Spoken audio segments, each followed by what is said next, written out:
beautiful thing, right now. Rise and shine, it's a beautiful day. I'm alright.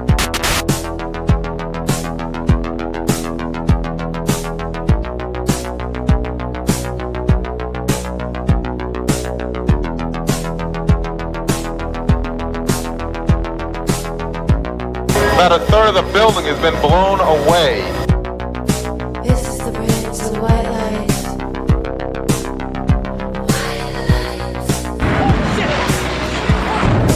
Our very freedom came under attack in a series of deliberate and deadly terrorist acts. And at that point, we were taken for another round of questioning, this time related to our allegedly being members of Mossad.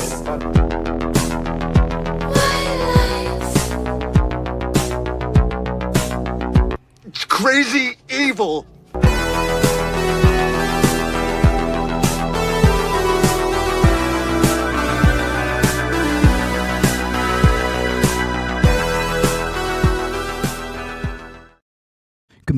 Good morning. Welcome to the No Way Jose podcast. This is the Morning Dump. I am your host, Jose Galison. What is up, man?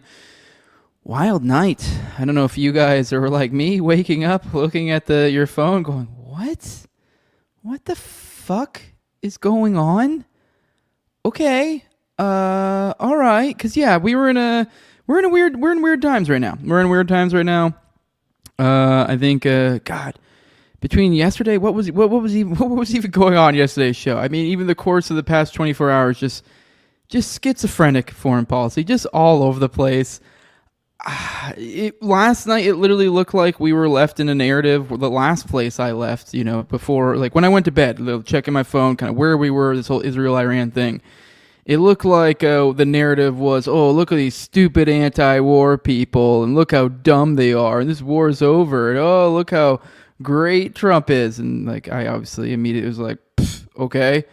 Woke up this morning, and yep, about that. It seems we're doing a complete entire 180. I think we'll do what we did yesterday, and this is just kind of start with the latest, and then just kind of then backtrack of how the fuck we got there. Like, I don't even remember where the hell we were last episode. Yeah, let's actually, I'm going to take a second. I'm just going to go look at what even was last episode. Where were we at? What was going on?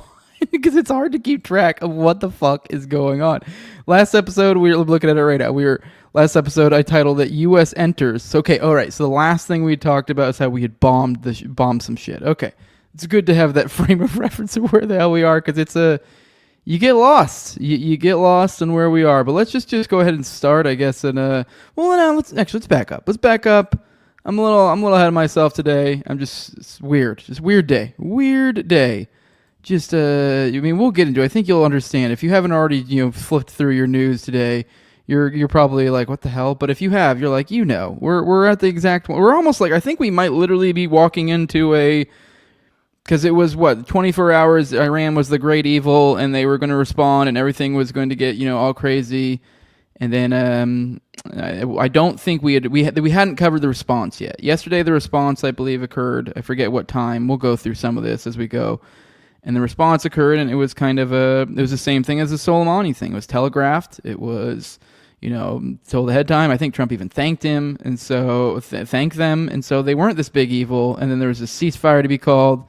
And now it's all gone to shit. So let's just jump right into where this ceasefire that gone to shit is. And that will back up through all that. I got to give you the quick, but let's take a moment. Let's go through. Say good morning, everybody. Good morning, A. Grim. Good morning, Polo Paradise. Good morning, Black Belt JR. Good morning, Jabrowski. Good morning, Doctori. This new intro does go hard. You are correct. This intro fucks. Thank you again, Laney. Maybe we can get more work from him in the future. Especially if Tower Gang dies. I don't know. He'll probably, although I say that, he'll probably go over to fucking, let's be real, he'll do Nephilim Death Squad. I'm not trying to poach him. Although, come over here. Come over to me, baby boy. I'll love you more. Good morning, Boomer Sooner. Good morning, King David. Yeah, war at the speed of tweets. You're not kidding, Doctor. It is just, what the fuck? It says Willie Miller says we are in super amazing, the downsiest, retardiest times. Yes. Now they're going to impeach Trump for saying fuck. It's a good point, Samuel tweet. We'll cover the first video. We are in a unique position to where we have finally gotten to where, in an official situation, the president has said fuck. That might be the first use of it. So, Black Belt says throwing false flags at you left and right until you're blind to what's going on. Well, the thing is, they're not even. That's the weirdest thing. There's not even. It's like there's not really. It's just schizophrenic. There's no pretext really that are like just kind of nope, we're doing it. That's kind of how the feeling has been throughout this. So I've been waiting for false flags. That's kind of my forte. So it's weird to feel like I'm not like disappointed, but it's like I kind of prepared for this. I was ready. I went through all this training, all this time, all these books I've read, and then you guys you didn't even bother to false flag us into it. So I'm like, okay, all right, well, I guess I should just worked on making my words good so I could say nice anti-war messaging. I don't know. I did all this study of all these false flags. Just all out the window. We're just not even going to bother with false flag. False flag, who gives a fuck? We just do what we want now. But yeah, so I don't know. We do have I think we'll probably cover a church shooting I want to cover, although spoiler, I don't think there's a false flag component there, but I just think it's worthwhile covering. Good morning, Tyler. Good morning. Good morning, Hey Say What Now? Good morning, Tommy. Good morning, Andrew Jacobs. And good morning, Andrew Clinton. Said when he said he announced the ceasefire, Iran said they had no word of any ceasefire and so saw no reason for one. All a smokescreen. Yeah, although we'll get into that. Although even then, though, it was basically like, okay, sure. Like, because then they said, okay, but like if you don't attack us, then we're like, yeah, they said no reason for one, but then they also said further, but they're like, but okay, like if we're doing a ceasefire, like as long as there's no attacks by this point, then I'll just take that as we're in a ceasefire. That's basically how the tweet was. So, good morning, Andrew Jacobs. Says, ain't over till Bibi's impeached and imprisoned. Yeah, we'll see. Glowy Niggers Pick said, maybe the false flags are the friends we made along the way. I know, right? Yeah, they're not even false flagging. They just be doing shit. Yeah, all this work for fucking nothing. I always thought I was like a Goku in the fucking time chamber, the gravity chamber or whatever. Already studying up on Oklahoma City bombing and other examples of what I think were false flags in the past and Gladio and all that. Just nope, we just don't even psych, bitch. We don't give a fuck. We just do what we want. All right, let's here's Tyler saying I've marginally followed this war, expecting plenty of time to catch up. Now I feel lost. Yeah, exactly. I'm doing a daily show. I do a daily show, and I am like struggling to keep up. Like, man, it's really astounding. I really thought when I started doing a daily show, I was just worried there wasn't gonna be content, and here we are. All right, let's jump into some stuff. Let's jump into it. Jump right into the thick of it. Funny enough, it was actually Jacob, my buddy Jacob, who kind of actually made me. I think it was one of the first things I saw when I woke up. Somebody like tagged me or DM'd me or I don't know what. Somehow I got notified of this, so it was essentially my old buddy Jacob here that essentially notified me of this latest. But this is I'll just throw you into the mix of where the fuck I was. This was the latest. I woke up to seeing this statement.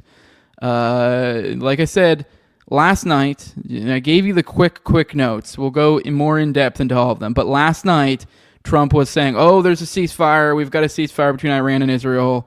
You guys in the chat also did mention, and that's true. We will cover this as well. At least Abbas Araghchi, their foreign minister or whatever, who was saying that, nope, I don't know the fuck you're talking about. And then I think Israel's refused to comment or something weird like that. So it sounds a lot like maybe Trump's just trying to manifest it. But either way, and then there became this whole back and forth of which we'll get into. But this is where I'm jumping in, so you can be as confused as I was this morning.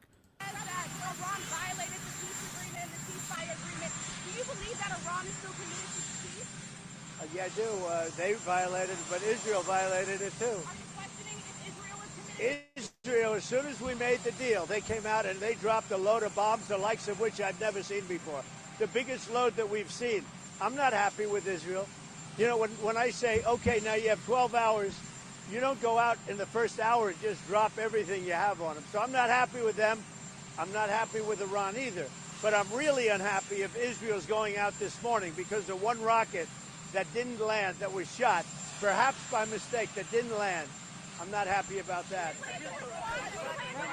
You know what? We basically have two countries that have been fighting so long and so hard that they don't know what the fuck they're doing. Do you understand that? All right, I'll give him that. That was pretty cool to get a fuck on the White House lawn. That's pretty dope. I think that might be a first, so that's cool. So at least we got that. That's something. We'll take it.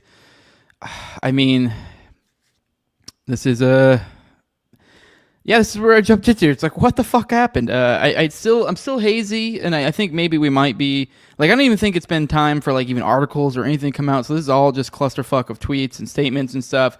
But it's my understanding, and this might be more clear to all of us. We're kind of figuring this out together because I kind of just haphazardly threw together a bunch of tweets and threads and different things to kind of figure out what the hell is going on together. But it looks like, from my understanding, there was still, because I'll even actually, let's just jump ahead. I'll show you a tweet that I had earlier that I had made, or that I had, God, let me see if I can find it real quick, because this is kind of also, this is where I went to bed. And so I think it seems to be, damn it, where the fuck is this stupid tweet? Well, shit. I had it totally brought up. 1 second. All right, here we go. Here it is. So right here it goes. I put, well, what the fuck? We're in clown world, and this was someone who last night had were reporting on it as they went on, and so this is what, as he announced a ceasefire, he says he expects the Israel-Iran ceasefire to last forever. This is like right after he did it, and then within, I believe it was 20 minutes, like this, because you can see the time on the 7:39 p.m. yesterday. And then at 8:06, I quote tweeted, it says, massive blast reported in Tehran. So it looks like what happened, and gathering by the context from Trump here, is like basically as soon as they got this word of a ceasefire, they go, oh, okay, well then. And even then, if you look at the ceasefire, which we'll get into later, it's worded very Jewy in that like it's open for interpretation. Like that 12 hours he's referring to, I believe it literally means there technically wasn't even 12 hours till the ceasefire, but I guess it was supposed to be some sort of buffer area or something. But then they then go, okay, cool. So we have 12 hours. So we're going to, as he in that video kind of alluded to, that they dropped some of their heaviest shit. So like, okay, we'll just drop fucking everything, which kind of seems to fly in the face of the spirit of a ceasefire. And as you can see here, what makes it even, I guess, while it's sad, it's also kind of funny because Trump says he expects the Israel-Iran ceasefire to last forever. Like he's basically, just happened. As we said, we don't even think parties even are aware of this, and he's already claiming, oh, this is going to last forever. So yeah, and then we get into, and then let's get back into let's get back to Jacob's tweet, because let's see what he had to say about it. He said, this is because of half measures. The only solution isn't making a deal. It's telling Israel no, withdraw all financial aid and Israel support and military support. Trump won't do it, but it's the only way out of this mess. And then he then shares this. He says, I can't tell if Trump is being played or the one doing the playing. Either way, not good. Because this is all happening quickly this morning. And he goes, Israel, this is from a tweet from Israel. This is at like 7:30 or so this morning, give or take. It says, Israel, do not drop those bombs. If you do, it is a major violation. Bring your pilots home now. Donald J. Trump, President of the United States, because essentially, he's trying to call off the war at this point because they're still fucking going. I guess he was actually, my understanding is he was able to get them to turn around. Obviously tomorrow's show will probably be a lot more clear. This is very much fog of war shit. This is all very, very, very recent. But then we get, this was at 7:30. We get Israel's not going to attack Iran. All planes will turn around and head home while doing a friendly plane wave to Iran. Nobody will be hurt. The ceasefire is in effect. Thank you for your attention to this matter. Donald J. Trump, President of the United States. Which, I mean, I'm recalling specifics about the ceasefire too, and it's like even more gross the more I think about it, because I'm pretty sure, and we'll get into it, pretty sure the way it's structured, which is confusing, is it gave Israel, essentially, it called for the ceasefire to start for Iran immediately, then 12 hours later for Israel, and then I believe it was like a further 12 for something else, or I don't know. But it was very oddly worded, and it kind of made it seem like, because it looks like Iran may have retaliated from that initial attack. That attack when they, the first hour, they go, oh, we're going to drop everything because we have 12 hours till the ceasefire goes. But technically at that point, per this stupid ceasefire, Iran was already in it. So it's like, I don't know. It's just confusing. I don't know if what the fuck happened there, how they came to this idea. I mean, I'm still kind of processing this. It's all very confusing, but yeah, just bizarre. Now, I mean, it's just wild. We have a situation where like literally our president is like on the go, like being like literally making appeals to Israel, telling them not to drop bombs, says it's going to be major violations, turn around, then telling the world they're not going to. I mean, it's just and then there is one thing to point out here that I think is super, super important. Obviously, assuming things will become more clear tomorrow, but it looks like Israel did just stop their attack this morning, and when just at the behest of Trump, because Trump essentially commanded it. So keep that in mind. And then we also have this Trump clearly very exasperated with Israel. So this is why I think I may have mentioned this a little bit earlier. Just kind of like we're almost in a completely, almost 180, at least narrative-wise, and even really, I don't know, in so many different ways actually, than we were when we went to bed last night. Because we were in this position where, we have the ceasefire immediately, without even waiting a beat to see how it felt, how it happened, how it was going to, how things were going to fall into place. The neocons are immediately being like, look at you panicans. Just the worst fucking, like, I don't know, insult ever. Just that, like, oh no, I'm upset that we're antagonizing, a country that we shouldn't be. And like, I don't know, we're about to spend a bunch of money, risk, nuclear catastrophe. Panic. I don't know. Maybe I'm just not fucking retarded. But anyways, they go, the narrative was, oh, look at you idiots. Oh, you guys have burned all your bridges. Now you won't have any access to power, which is like what Loomer was like for, going on and on about. Like, oh, none of you guys will be able to get at, and he's not going to listen to any of you guys now, which is like, that's kind of part of the issue here. You guys you're just kind of slime balls. But hey, these guys showed courage, but it looks like, ironically, might be the exact opposite now, because we're in this situation where, I don't know. This is incredibly embarrassing for these. I mean, I don't know how you rehabilitate this. This is, I don't know. I mean, I guess you got them to listen to you. It's just such an embarrassing situation, like all around. It's just this is ridiculous. This is just so weird. But yeah, we are in a 180-degree situation where now it is like all these people like, oh, look at you idiots, and it's like, dude, look at this. Like, this is like, I don't know. I mean, I guess they'll find their way to spin this or whatever, but man, it's like, yeah, there were already people immediately going, oh, Iran broke the agreement or whatever. So yeah, just wild stuff. Let's put back in the chat. Let me recollect my thoughts, because it's, man, there's a lot going on. But let's scroll through real quick. Yeah, they don't know what the fuck they were doing. Says Hustle. Yeah. Holy shit, I never thought he'd even say that much against them. Exactly. Yeah. That's what I'm saying. We're like in a 180 degree here. It's like we were, when we went to bed, we were like, oh, look, you idiots lost. And I was like, while it was like, I wanted in a sense, okay, the way things were when I went to bed last night, kind of how I was in my head preparing for the show, it was like, it was like the takeaway here was like, yes, I'm sort of glad that Iran responded the way they did, and that now we have a ceasefire and all, and like that, like theoretically, assuming all this played out, and I'm like, I hope that's all true. I hope the ceasefire is good, but it's like, it's also a little bit concerning that the takeaway here will be that like, oh yeah, that thing we did, that was great, right? And you're like, okay, yeah, it worked out okay, but like that was insanely retarded. So that was a little bit my concern. So I guess in a certain way, I guess it's kind of good that now we're back to like, okay, can we not like kind of maybe come to some sort of agreement that Israel is at least a little bit the problem here, please, maybe, please.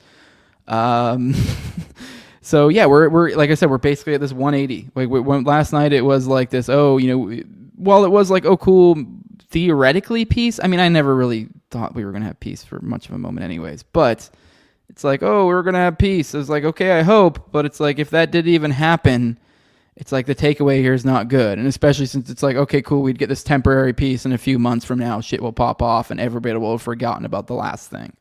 So, Baktori says he's certainly an entertaining old boomer, which I will say that's one thing I've had through this, kind of been like, I don't know, maybe, I mean, while it is like you kind of try to figure out what is Trump, is he completely compromised? I've definitely, as of late, thought, man, this motherfucker is completely compromised, but at the same time, it's also like this very much also corresponds with a really, really fucking stupid boomer learning a really hard lesson, because they're very boomerish. So I don't know. So yeah, this is War Hayes, Fog of War, 100%. I'm here for it. You can't tell me Kamala wouldn't have been funnier. Yeah, I know. I mean, I guess so. That's true. So Trump was talking directly to Netanyahu through that importer. Do you understand that? Yeah. So yeah, we'll see. Phew. Scrolling through, his blackmailed fatigue is showing. Yeah, he has looked very fatigued, and I've seen a lot of stuff I've seen lately. Like, he does look stressed. So, yeah, let me scroll through. I don't think they have anything but taking his life, but that's just my read. Perhaps, maybe you're right. I mean, it does seem kind of surprised he got this testy with him, to be honest. Not saying he's some big hero or anything, but I think it's more like his advisors are compromised. These are your targets. Yeah. I could see it. I'm assuming they have anything. It's shady business deals or something. Yeah, I think you probably. I don't know. I mean, there is definitely at the same time, though. You have the. I know I just talked about with Sam Tripoli on Clint's episode. We did an episode in studio, and we were talking about the Khashoggi thing. So that is. I mean, if you look at the circles he runs in, though, it's like, I don't know. It's I also wouldn't be the least bit surprised if he is compromised. Like. Now, how compromised? I don't know. I mean, I don't know. I don't know why everyone wants to give him this credit that he isn't compromised, but it's like, if you look at the circles he ran through, I mean, there's the rumors that I believe either Melania or previous girlfriend was provided to him by I believe Epstein or Maxwell, I forget. He literally has bought Khashoggi's yacht, Adnan Khashoggi, who was like he was basically. He palled around and did a bunch of spy shit with Maxwell. I forget what's his fucking first name. The Ghislaine's daddy, the fucking spook. Why can't I think of his fucking name right now? But you guys know what I'm talking about. I mean, I don't know. You look at the circles he runs in. I mean, him and Epstein were pretty chummy. I know there's this rumors that he supposedly kicked him out for some sort of kid shit at some point. But I mean, two things can be true at once. He could be doing fucked up shit and just still be like, yo, dude, you can't be doing fucked up shit here. That makes sense. So I don't know. I mean, I don't know why everyone wants to give him so much of the benefit of the doubt, especially after the past couple of months. But I don't know. Maybe like aggressively agreeing says here, probably something as simple and gross as him with teenage girls. So yeah, maybe this is why he's getting a little bit more testy. Maybe it's shit he feels like he can survive. Maybe he's just a stupid boomer. I have no idea. But if you look at the circles he swam in, you're like, I don't know. Yeah, are we all getting drafted? I don't think we're going to get drafted, to be honest. So... His campaign's the opposite of everything he's currently doing. Yeah. Scrolling through. I've never seen a politician not lie to get office. That is true, 100%. Trump was like, the ceasefire starts now, and in 6 hours when it starts, it goes for 12 hours, and it starts for 24 hours, and after 12 hours, it starts in 6 hours forever. Yeah, that's an accurate representation of it, Hustle. Which makes it like, okay, yeah, it totally makes sense why there's confusion and they're still bombing like idiots. Sam says people using the term panicans are also the ones saying that Iran has sleeper cells and we need to deploy Palantir. Yes, do not trust these fucking people. Experiencing J fatigue, says Glowy Nigger Spick. I just like saying Glowy Nigger Spick. Who was the last president who didn't fight in the Middle East for a Zionist regime, says Soul Explorer Coaching. That is a good point, but this one is far more overt. This is like the grand finale, the grand Pumbaa. So this is a much bigger thing too. There's also one that has friends that are nuclear. It's also one that is, while we do laugh, like, haha, you say they're going to get a nuke, but it's like the more they fuck with them, the more it's true.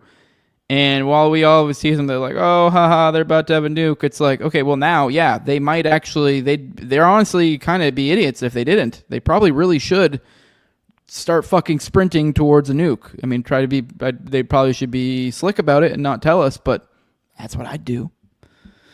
So, yeah, I mean, so not a good situation. Scrolling through. Although, if they get a nuke, not the worst. But it just is going to, until they have it, it's just going to make things worse. Trump is the Antichrist of Xerox. Maybe. I don't know. I mean, have you listened to anything to say at NDS?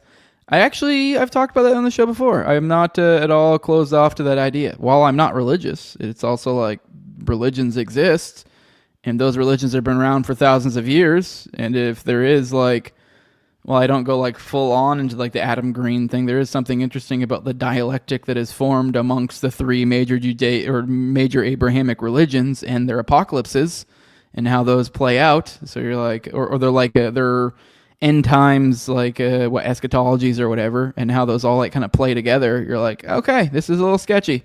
And I wouldn't be the least bit surprised if, considering that's the majority of the religions in the world, if things play out a certain way, even if it's just as simple as just like natural inclination, because these are the three most major religions, and they do have major tenets, and inside of each of those, I mean, I guess it would only be, even if there's slight little pushes that make people slightly more likely to do certain things, like certain actions.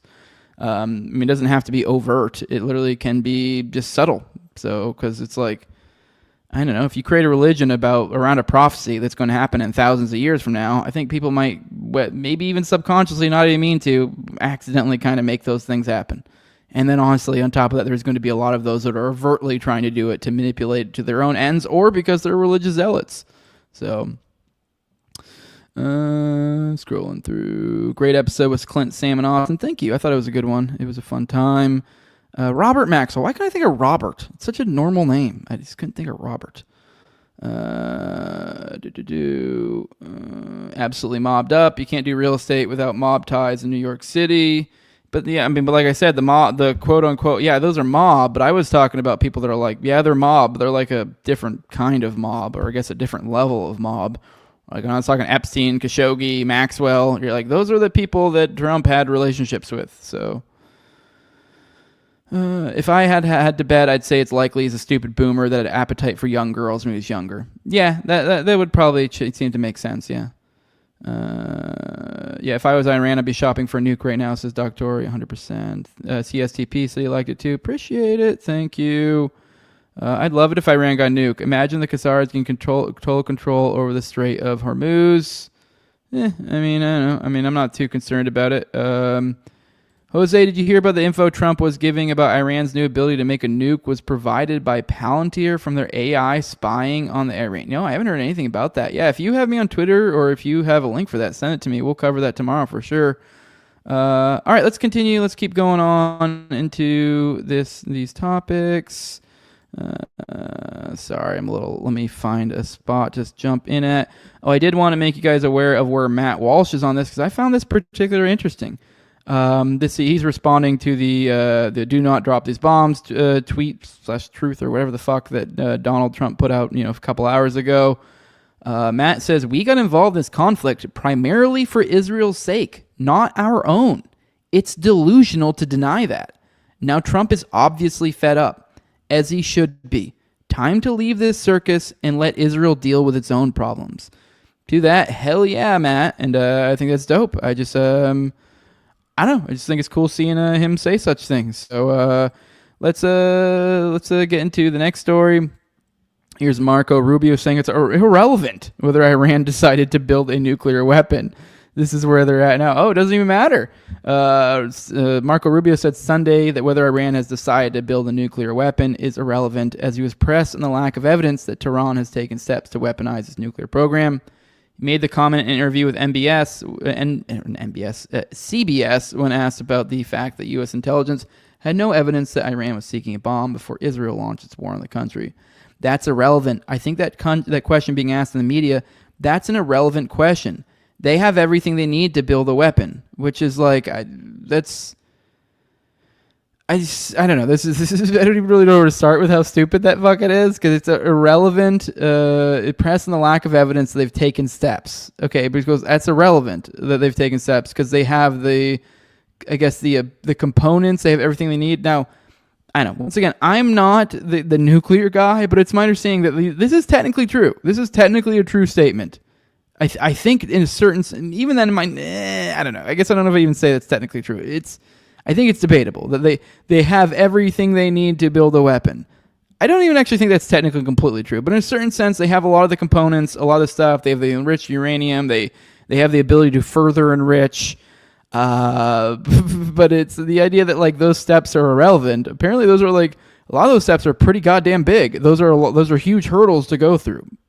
I don't know. I mean, once again, who knows? Maybe I have no idea. I mean, I'm not maybe. I know I have no. I know little. I've listened to some nuclear experts speak on it, and the impression that I'm getting is that the idea that it's just irrelevant, the steps. Like, no, the steps are a big deal. The steps are kind of fucking huge. The steps are.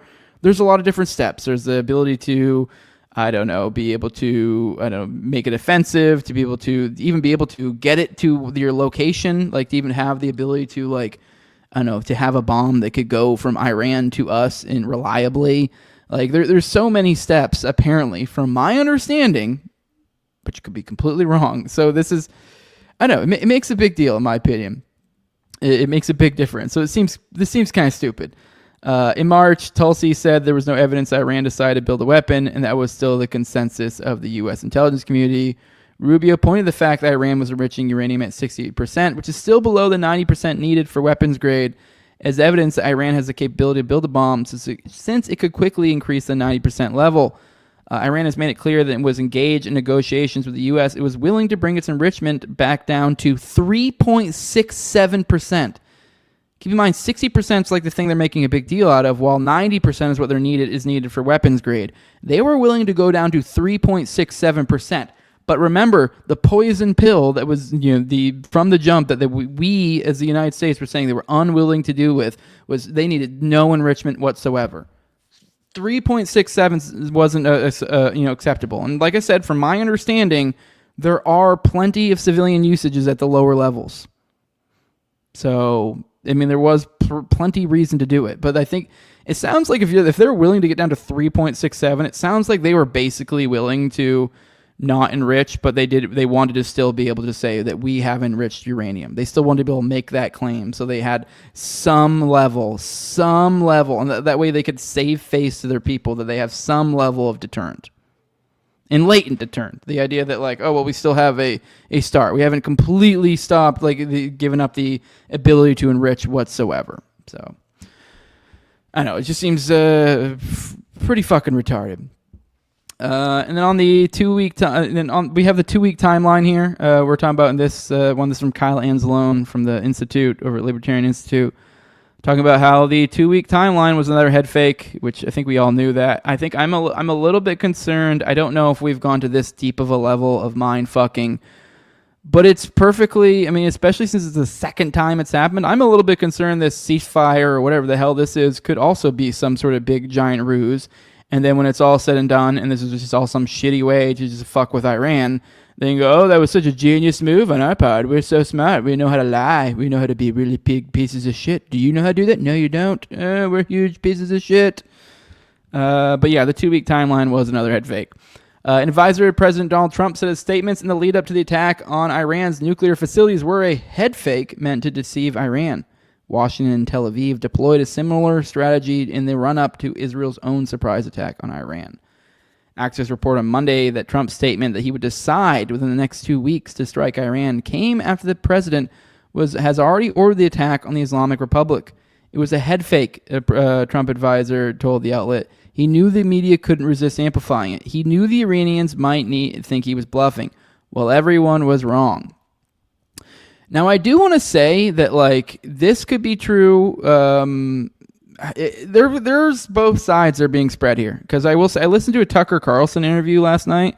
I thought it was particularly interesting to listen to an interview. It was a live interview last night on I don't know if she's on Breaking Points or what. I've seen her on a bunch of stuff. I don't know. She seems like a nice girl. Some blonde Emily or something. I don't know. Whatever. He was on something with her. It was like her premiere, a new show she was doing or something. I don't know. Seemed good. Seemed like a good show. Probably should check it out. I wish I could remember what it was called so I could plug it and be nice. But either way, they don't need my plugs. They did plenty. They had Tucker Carlson as a guest. Why do I care? But either way, Tucker Carlson was on there and he was still very clearly pushing the oh, these guys blew up diplomacy. And he is claiming to have had the inside track with Trump, having talked to him. He's even said he's talked to him since the last time he's claimed to talk to him. So he's in communication, supposedly, with Trump. So, and he's still claiming this narrative of like, oh, no, this was just Israel came up and blew up our negotiations, which, I mean, that's frankly the worst. That's the worst of the two options, honestly. I mean, sort of. I really don't know which is worse, because I don't know. You're just so cucked at that point. Like if this all was like them acting in good faith, and then Israel just blew it all up just to give a shit. I don't know. It's just we're getting seeded these two different narratives from both sides. So I think it's worthwhile to be aware of that they're both being seeded out.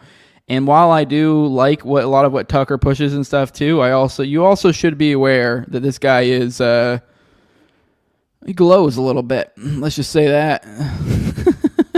As much as he loves to accuse Nick Fuentes as being a Fed, Tucker Carlson is no position whatsoever to be calling anyone ever a Fed. And I'll be honest. As I've said many times, I have no idea if Tucker Carlson's a Fed. I'm just saying, his dad was a Fed, and there's a lot of Feddy stuff in Tucker's past. So, just saying. I don't know, just the whole glass houses, rocks thing. Like, what are you doing? Like, he has all the right positions, and I've said this many times. So, not saying anyone should, I'm not saying anyone should, I don't know, coalesce against him or whatever. He's got a lot of the right things. I mean, there's some stuff here or there I disagree with him on, but for the most part, I don't have anything complaints with him. But just be aware. I mean, even something as simple as that like, oh, like, because that literally could just be as simple as like. Controlling both sides of the narrative. Keep in mind how much we've been fucked with, how many head fakes there's been, how much trickery there's been. Trust no one. And I mean including Tucker. But he does say some damn good shit, I'll say that. So, second source on the advisor confirmed the public remarks were deception. The president wanted to buy some time. They told the outlet he knew what he wanted to do. He knows he can't look eager for war. So all the folks in MAGA urging restraint gave him some space. So, there you go. It almost looks like if you were controlling both narratives, there would be even a useful component to seeding this narrative around. So, yeah. Trump thanks Iran for early notice on retaliatory attack in U.S. base in Qatar. So he thanked him, Trump on Monday thanked Iran. So here we go. It says, Iran has officially responded to our obliteration of their nuclear facilities with a very weak response, which we expected and have very effectively countered. There have been 14 missiles fired. 13 were knocked down. One was set free because it was headed in a non-threatening direction. I am pleased to report that no Americans were harmed and hardly any damage was done. Most importantly, they have gone it all out of their system, and there will hopefully be no further hate. I want to thank Iran for giving us early notice, which made it possible for no lives to be lost and nobody be injured. Perhaps Iran can now proceed to peace and harmony in the region, and I will enthusiastically encourage Israel to do the same. Thank you for your attention to this matter. Donald J. Trump, President of the United States of America. So here we have him acknowledging this. This was the attacks yesterday, which I believe were on Qatar, IUD Air Base, which is where I deployed to. So kind of weird. Although, like I said, no damage is done. So, they evacuate all the people ahead of time. But I don't know, particularly interesting that this was a thing happening. I don't know, little small world. And it is weird. I say that, and I know people think military, deployed location. I was in the Air Force. I was a mechanic. When you're like a mechanic on planes in deployed locations, you generally speaking, especially the sort of planes I worked on heavies, I worked on refuelers. Like, if you understand the mission of a refueler, it doesn't really make sense to have them parked in areas where like they actually could come under any fire. Like, it makes no real sense. Like, there's no real need for a refueler to be like in the heat of battle or maybe parking there. And even then, most planes in general, you don't want to. You want to keep them in a safe location that's probably conveniently located to get to wherever you want to strike, but also far enough away that your stuff's protected. So generally speaking, like planes are pretty protected assets, especially heavies that are further away. Like, there's less even of a need for them to be close to the action. So point being is this was not a location that you ever would be like, holy shit, this place is under fire. Like, I don't think I even got combat pay while I was out there, because which I mean, the military is a welfare it's just like a jobs, socialist jobs program. It's like a welfare program. So it's like, to say they didn't give me combat pay is kind of like, that's to emphasize how not safe, or how safe that place is. Because if they can find any way to justify further money, they will. Trust me, I did fucking over 11 years in there. It is openly advocated to scam the government in every fucking way you possibly can. They don't call it scamming. It's like, oh, getting what you this is what you enlisted for or whatever. But it's like, I don't know. It's a little gross. Anyways, got off on a little tangent there, but just a little bit weird that it's a small world. But I do think it's worth pointing out that, hey, they're thanking him, or not him, but they're thanking Iran. Kind of I don't know, doesn't this kind of fly in the face of this narrative we've been kind of given over the past, I don't know, decades of how these are the guys, the great evil, and like, I mean, yeah. I mean, I actually really did not expect this, although they've done this stuff in the past. There was a part of me that was like, it's a possibility, but it really was like, I don't know. Do they really want to look like a bitch like that? Because that's how it's going to look. And I also wouldn't trust U.S. or Israel if I was them. So, yeah. All right. Let's get into the ceasefire. And then then after that, we have Trump claims Iran and Israel have agreed to a ceasefire. And let's go to the Truth Social post here. So this is Donald Trump says, congratulations to everyone. It has been fully agreed by and between Israel and Iran that there will be a complete and total ceasefire. And this is where it gets confusing. In approximately 6 hours from now, when Israel and Iran have wound down and completed their in-progress final missions. Okay, so they had in progress for 12 hours, at which point the war will be considered ended. Okay, there will be a complete and total approximately 6 hours from now for 12 hours. Okay, so I mean, even reading this every time, I'm still kind of confused. So there's going to be for 12 hours, at which point the war will be considered ended. Officially, Iran will start the ceasefire, and upon the 12th hour... Okay, so this is what I'm talking about. Officially, Iran will start the ceasefire. So this is where it gets... So it sounds like what he's saying is that literally Israel, at some point, the timing, I'm unclear, it's confusing, that they will be the ones to start it. And then upon the 12th hour, Israel will start it. So essentially, this is the idea that I think 6, or maybe they're saying 12 hours, because I think so they're saying in 6 hours from now that for 12 hours, I still can't even fucking understand this. This is so fucking retarded. Okay, anyways, then upon the 12th hour, point being, it sounds like it was staggering when they start. So then Iran will start the ceasefire, and then upon the 12th hour, Israel will start the ceasefire. So it's like, are you telling me there's a period of time in which Iran is not allowed to strike them, but Israel's supposed to be allowed to strike them? Doesn't make sense. And upon the 24th hour, an official end of the 12-day war will be saluted by the world. During each ceasefire, the other side will remain peaceful and respectful, on the assumption that everything works as it should, which it will. I would like to congratulate both countries, Israel and Iran, on having the stamina, courage, and intelligence to end what should be called the 12-day war. This is a war that could have gone on for years and destroyed the entire Middle East, but it didn't and never will.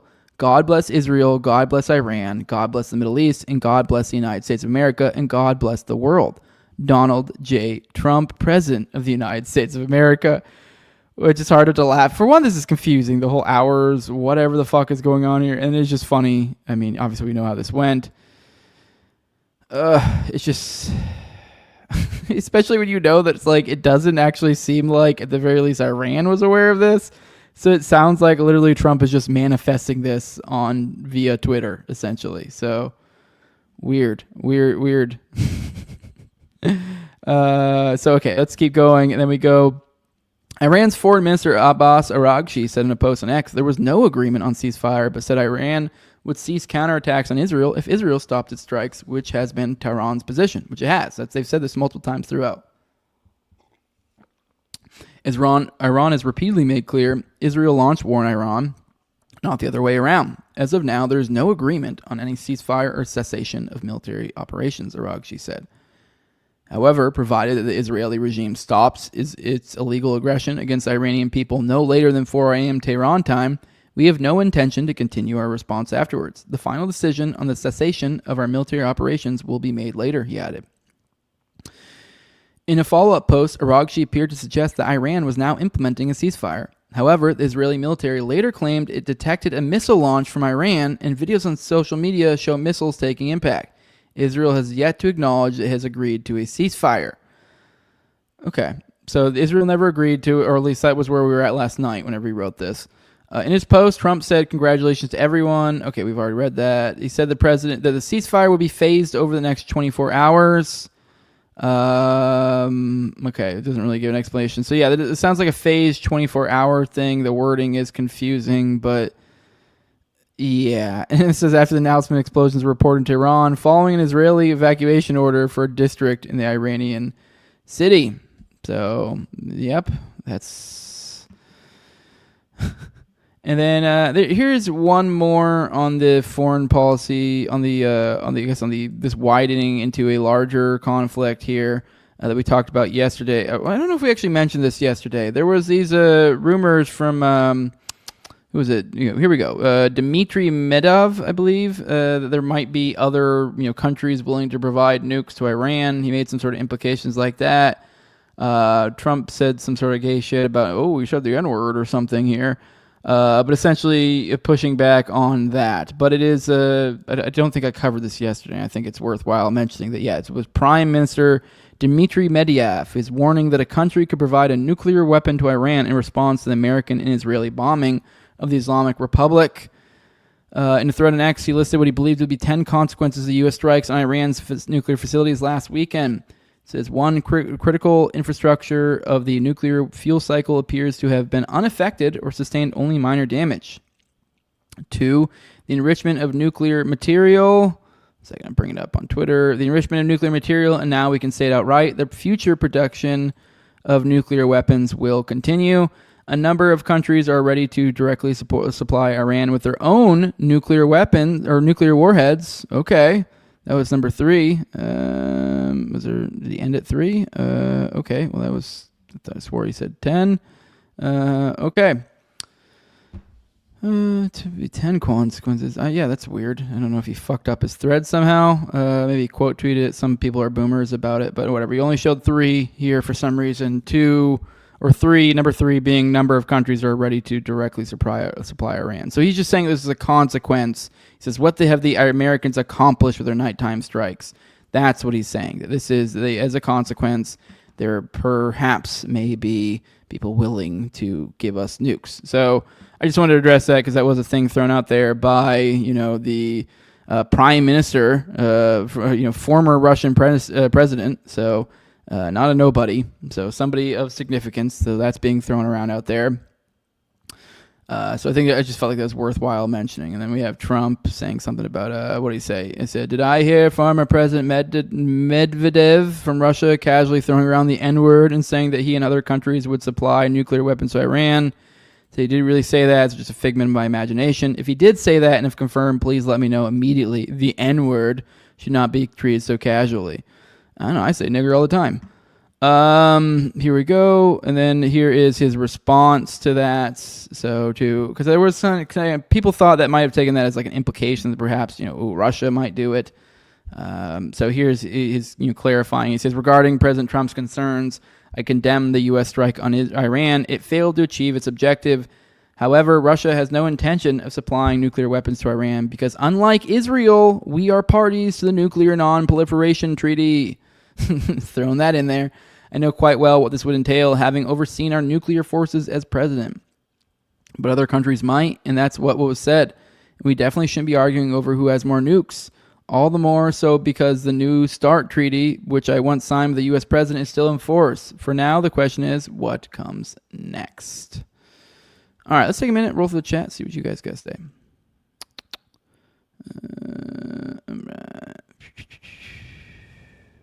Self-fulfilled prophecy is a thing, says Hustle. Yup. If Matt Walsh wasn't their moneymaker, he would be out of Daily Wire already. Yup. I can't believe Matt Benchbeer let Matt say that. Yup. Xerox the Gooner. Are you a Gooner, Xerox? Do you be gooning?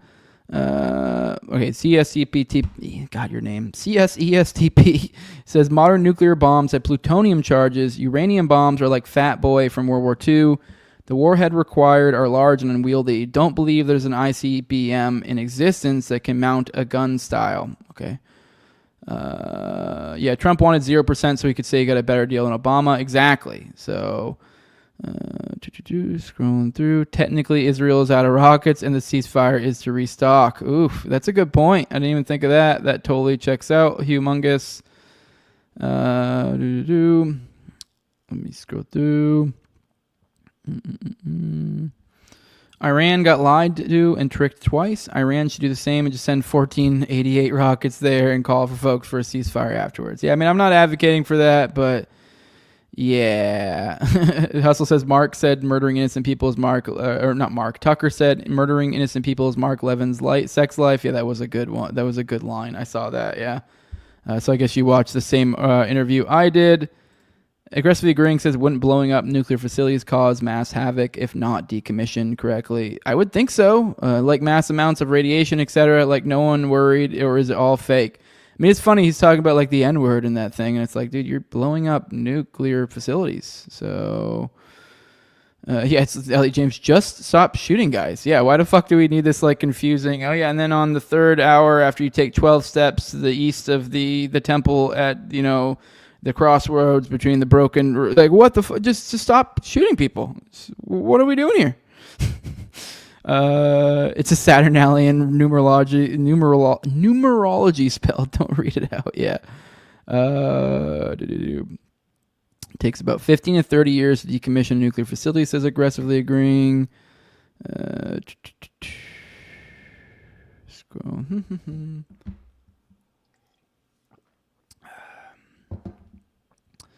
I mean, it's almost like some form of epigenetic mimesis implemented in our DNA by an alien master race that engineered us to mine gold and earth and other valuable minerals across the galaxy. Yeah, exactly. Just like that, right? Iran wants nukes unless Khamenei declares an end to the fatwa. Iran won't take nukes. Yeah, exactly. That's the other thing. Well, a lot of people don't realize that they're literally... I mean, I don't understand the religious thing, but like they're like literally, it's a religious like edict. Like essentially, I believe it's my understanding that Khamenei's literally saying that like the way that he understands their religion is that it is against their religion to use nukes. So it's like these guys are religious zealots. And you're like, okay, well, they're like, what do you believe him? And that's like, I don't know. I mean, it seems pretty believable to me. I don't know. It's not that crazy that you wouldn't be able to nuke people per your religion. I mean, that's at least that's what we're told. But then it's always this stupid boomer thing of like, oh, you believe them? Those fucking. Those Hajis, they lie. And you're like, I don't know. Seems pretty. I don't know. If I had a religion and I don't know, there were nukes, I could totally get why he'd be like, yeah, that doesn't fall in line with our religion, doggy. Like I know everyone wants to make Islam out to be the great evil, and maybe they are, but I don't know. I mean, there's definitely with every religion ways you can take it badly, but.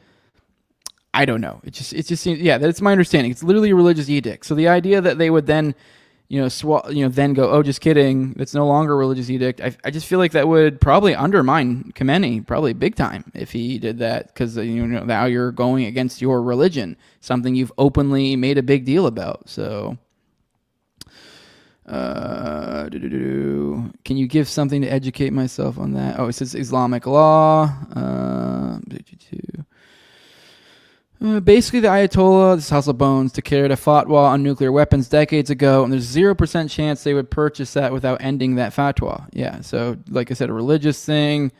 So they're hardcore, diehard religious extremists. Also, they don't actually believe in their religion, says House of Bones. Yeah, exactly. So the only reason they don't want it is because they don't want to destroy themselves to destroy the infidel. That would be haram or some shit. Yeah, which is funny because they're all about...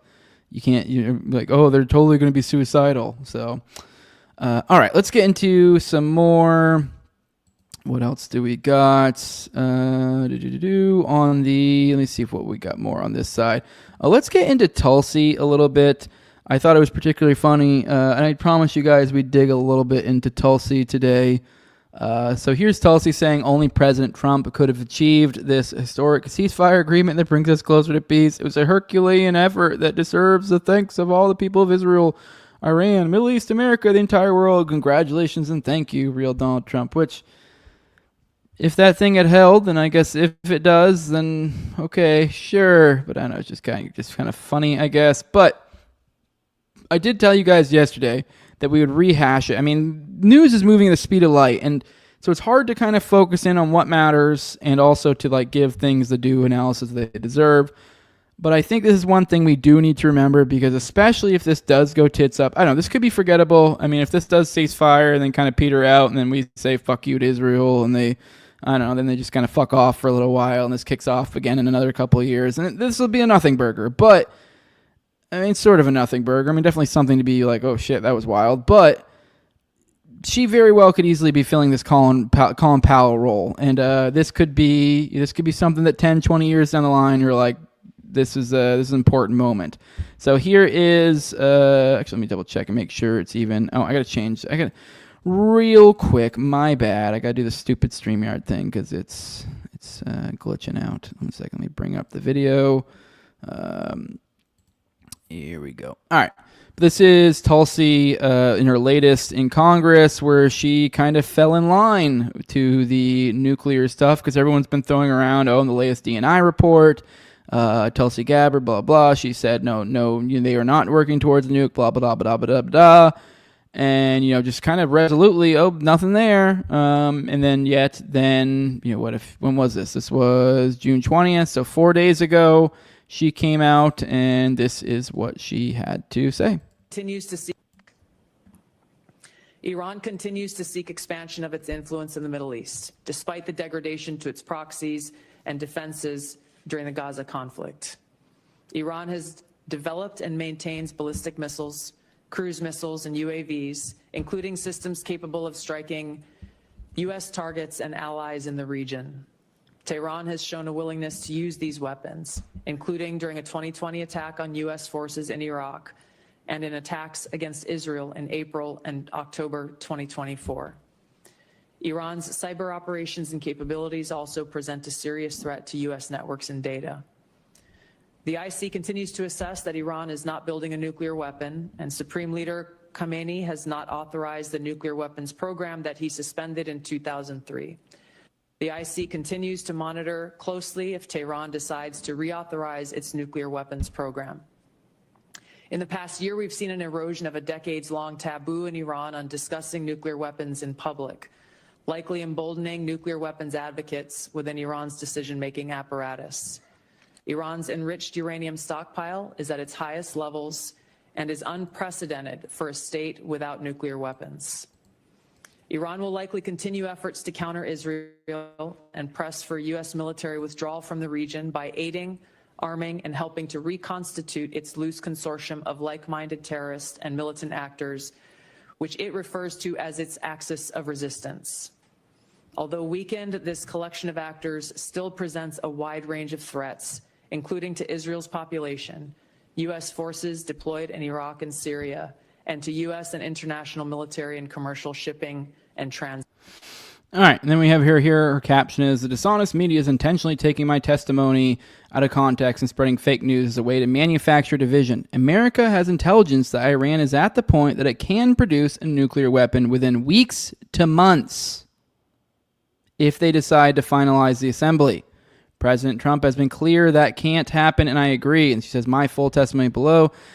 I guess I was actually misunderstood. I believe this actually is the testimony from before, and so she's just showing that and going, although, I mean, she does, say some stuff of, they had weapons and willing to use it and blah, blah, blah, blah, but it sounds to me, even in that clip, she's kind of still saying, yeah, well, they don't really have nukes and they don't intend to, and blah, blah, blah, blah, blah. And then we have, we can scroll through the thing, and you see, like, Dave Benner here saying, you're a compromise. Here's the actual testimony regarding the nuclear program, in case you forgot. His IC continues to assess that Iran is not building a nuclear weapon, and Supreme Leader Khamenei has not authorized a nuclear weapons program he suspended in 2003. So it's like, I know, it seems like at best you might be saying she's playing word games of some sort and saying, I mean, the weeks to months is crazy because that's not actually, no, let me see. Weeks to months. Who was commenting on that? Let me see if I can find it real quick. Okay. I'm sorry. Here we Here's here's Dave commenting on the Weeks to Months bar. He says, Tulsi is now the Colin Powell of this administration. She knows better, but has chosen to lie through her teeth to sell a war. She's worse than the others because she spent her career pretending to be against the regime war in Iran. What an utter disgrace. Weeks. This is just made up today. It contradicts every single piece of intelligence on Iran for 20 years. Even Netanyahu never went so far. So like the weeks to days to weeks thing is where it gets nuts. The rest you could probably almost pass off as, I don't know, as word games. You could say, oh, well, technically, maybe, but you're because she's kind of not really saying anything different. But the weeks one is where you get you. You go, nope. All right, let me see. And then, let me scroll through the chat, see what you guys have to say. All right. Tulsi gaslighting herself as Pete Government, says aggressively agreeing. Yep. Doesn't surprise me. Yeah, I'm not surprised at all. Simping from Assad is wild. You guys talking about her looking good. She does look like if she touched you, she would steal your powers. Yeah. I think APAC conducts semantics training. Exactly. Semantics. This is kind of a perfect little semantics.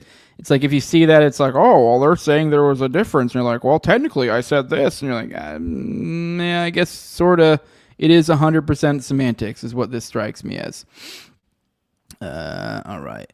Let's get into what else we got.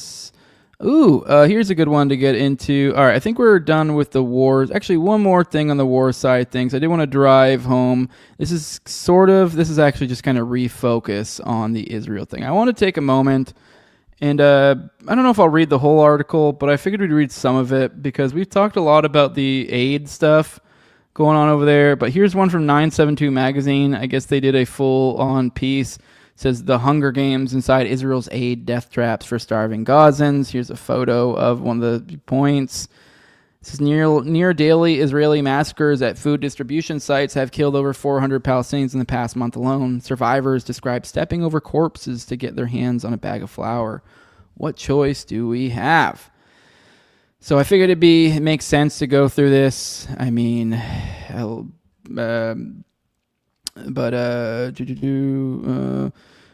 I just saw. Sorry, I got distracted. I saw a super chat. Sorry, my squirrel mind. Where am I, real quick? Okay, I thought it makes sense to go through these because while we have all this other stuff going on, I mean, we have this going on. So it's like, while this Iran-Israel war is going on, we're just forgetting all about this. It also takes the pressure off of this situation. So I think it's worthwhile just to remind everybody that, like, hey, especially at this moment where I think maybe even some of the crazy boomers out there, I mean, I don't know. I mean, there's got to be so many people's eyes, wide open today going, what the fuck is Israel doing? And these are people that have probably loved Israel, been told how great Israel and how they're supposed to bless Israel as Christians. And these are probably all sorts of people are probably like, what in the hell? Because they've come to love this Trump character, these boomers.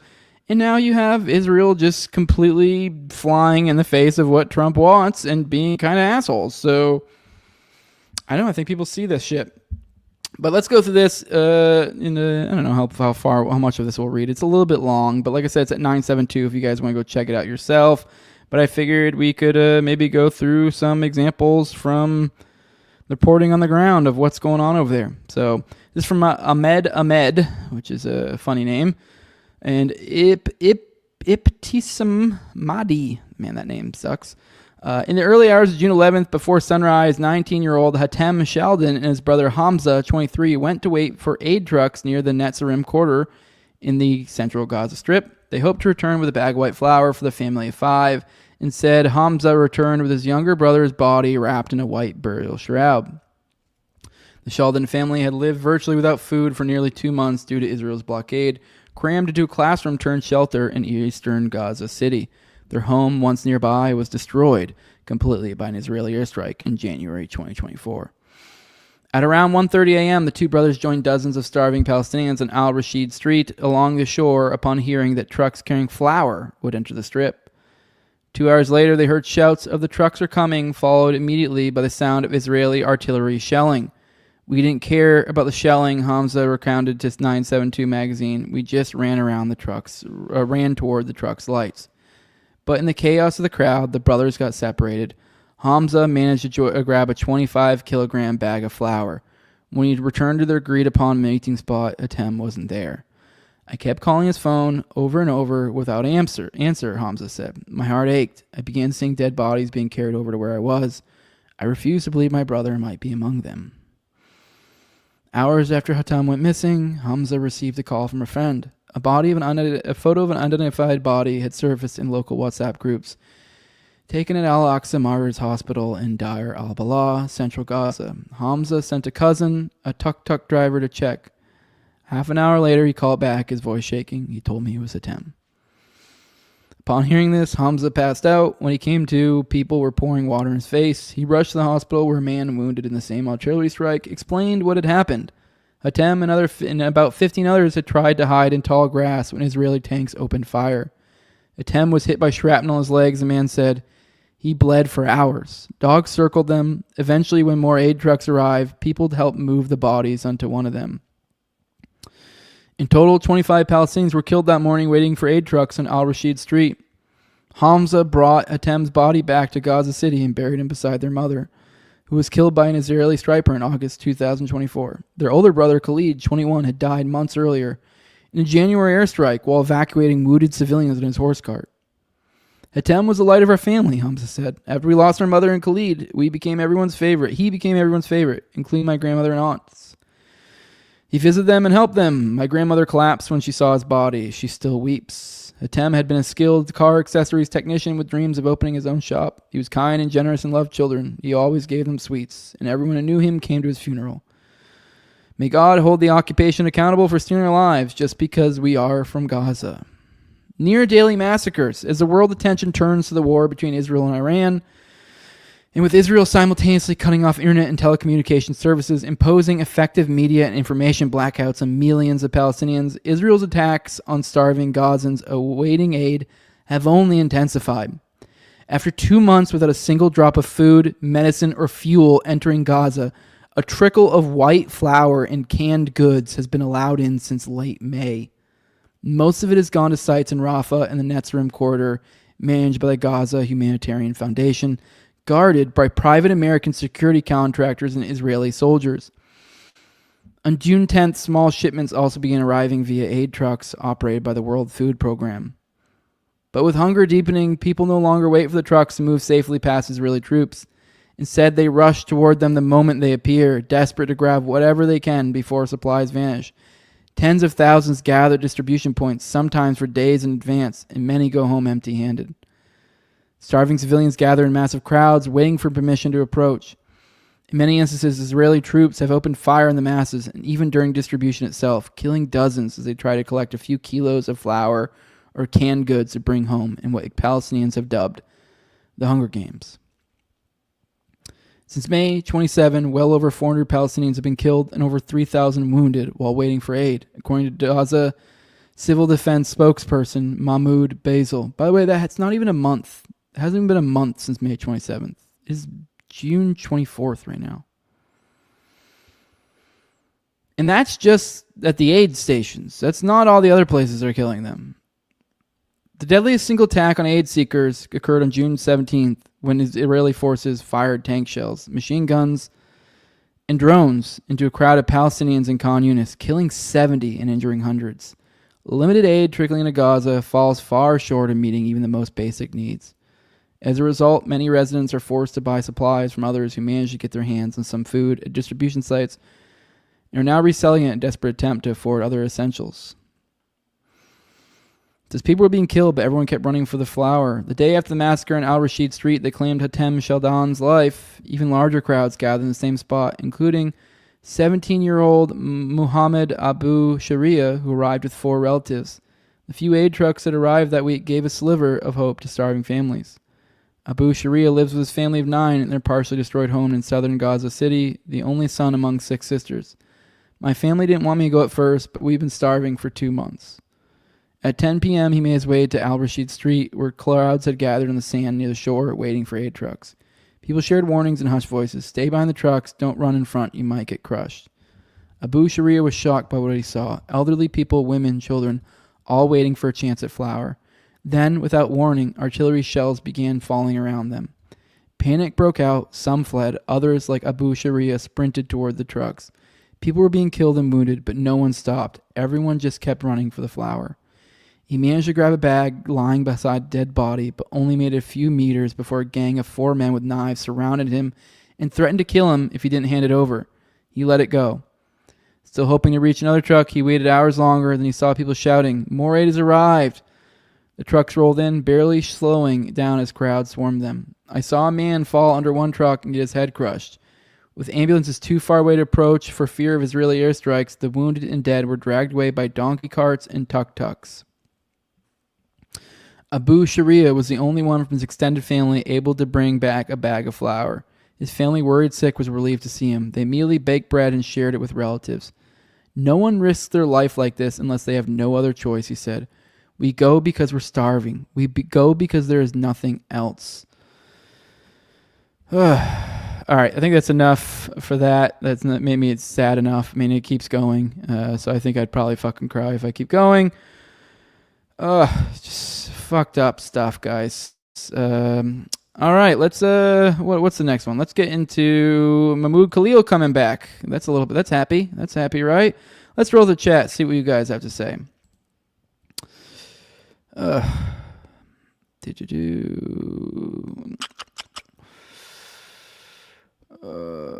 Yeah, horrifying. Says Polio Paradis. Yeah, I know.